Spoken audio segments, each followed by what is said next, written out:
Hey guys, so this is the last video in the series of MBTI Bullies. We finally reached the end. It only took forever. So we're gonna finish with one of the most fun types, and that's ESFPs. Um, so ESFPs are another type that aren't traditional in their bullying. Um, I think that what we see with them is that they have a propensity to victimize themselves where they're never wrong.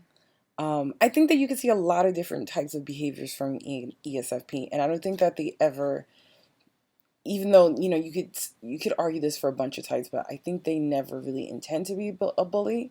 I think they're almost always, if they're exhibiting bully-like behavior, it comes from an extreme sort of selfishness.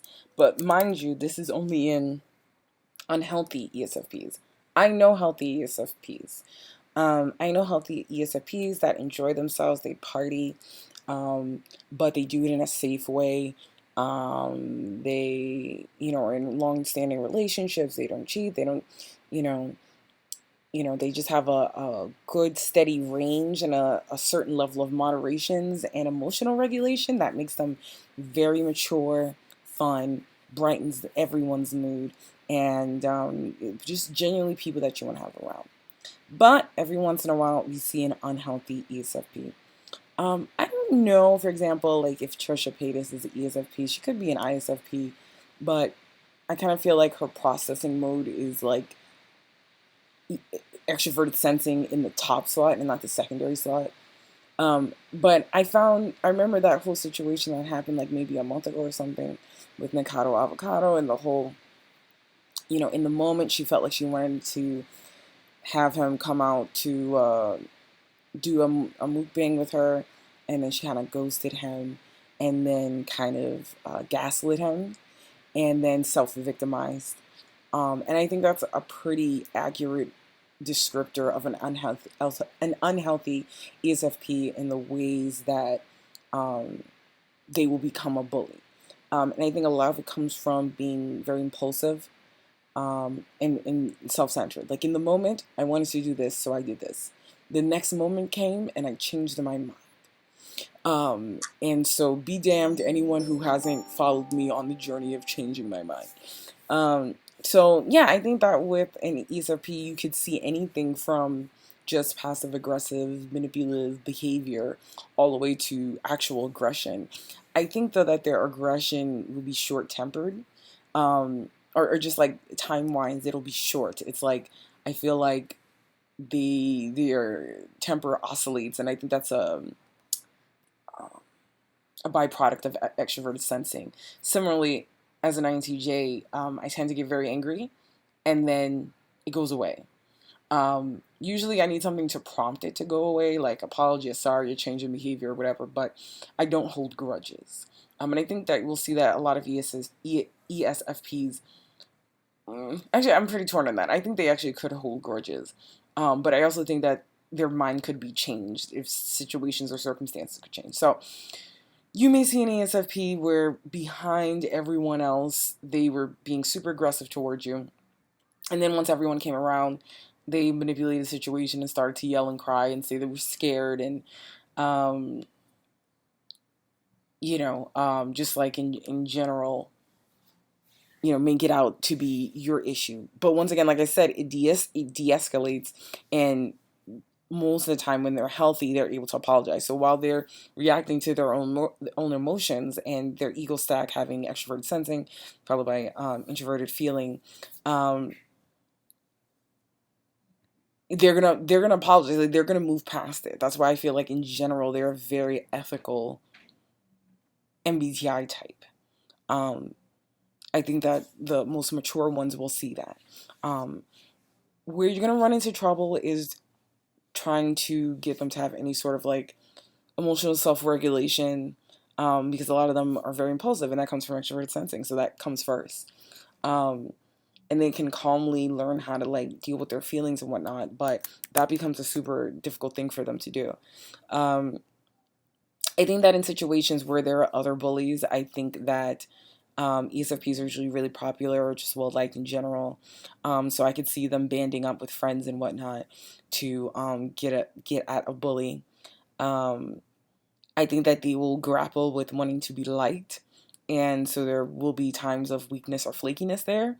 But I also see as ESFPs as those that can stand up for themselves. And so for you, person dealing with ESFP bully, um, honestly, it depends on what you feel their level of self-awareness is. If they have a high level of self-awareness, I think literally just telling them about how they made you feel in a situation, they'll relate to that, and then they'll process it with their introverted feeling, be like, oh, I hate when I feel like this, so therefore I respect that I hurt you in this way, so sorry for that. So that's like a high functioning ESFP. They may be a little like dense when it comes to emotional things with other people, but if you explain it to them, I think a self-aware one will apologize and you'll be able to move forward. If they're not developmentally, at a place where they can do something like that, it's best to cease contact. If they continue to harass you, personally, how I would do it is the ones that are really immature, I'll just save receipts, because they'll tend to be so impulsive that they're going to show their ass either through text or text messages or phone calls or whatever, and they won't be thinking about the next moment, like what happens after this moment that I blow up on someone. And you'll be able to expose them that way. And to be honest, that's better. Like that saves so much more energy than trying to reason with them, or trying to, just expose them. But once again, have that, for yourself to cover and back yourself, have that come after you explain to them calmly how the situation made you feel. Don't even tell them why it's wrong. They're very sensitive about that. Don't attack their own judgment and character. Just say, this made me feel this way, and I didn't appreciate that because I don't like feeling that way. I'm sure you could understand. And a self-aware one be like, yeah, no doubt. Sorry, won't do that again, But if they're not mature, you're just gonna have to expose them. Save receipts, save all your conversations with them, and expose them at a proper time. And that's just that, because on the upside, ESFPs are so fun, just infectious, and infectious, and in a positive way. Um, and they're just like overall loving people. Like, it's hard to be sad or angry with an ESFP around. That being said, when they're destructive, they get jealous and they don't want anyone to take spotlight or shine for them, and they will rule out anything logical, and they will not take any constructive criticism for you. Constructive criticism, what is that? That sounds like you're attacking me. um so yeah, so that's my, yeah, like I said, I don't personally feel like I've had any issue with an ESFP. This is just for me watching things and just kind of like knowing how their temperament overall works. But if you've had any experiences with ESFPs and dealt with the ESFP bully, did you use my tactics with them? Did you expose them, or were they able to listen to how they made you feel, and then change their behavior accordingly, or at least scale it down a bit? I'd be really interested to know. And this marks the end of our MBTI bully series. If there's another series you guys would like me to do, please let me know. Write in the comments. Additionally, I'm trying to get to 1,000 subscribers. So if, tell your friends, share this, all that stuff, that would be so helpful to me. And hopefully we can keep this all going. So whatever you're interested in seeing next, let me know. I hope this has been an informative series for you, and that, at least could share some comfort that you're not crazy for thinking such and such person is a bully. Everyone has the propensity to be a bully. It just comes out and manifests in different ways, and there are ways to deal with it in each scenario. So be good to yourself, be good to others, keep others in mind when you make decisions, think before you act, and all that good jazz. And I will see you bunnies in the next video. All right, take care. Bye.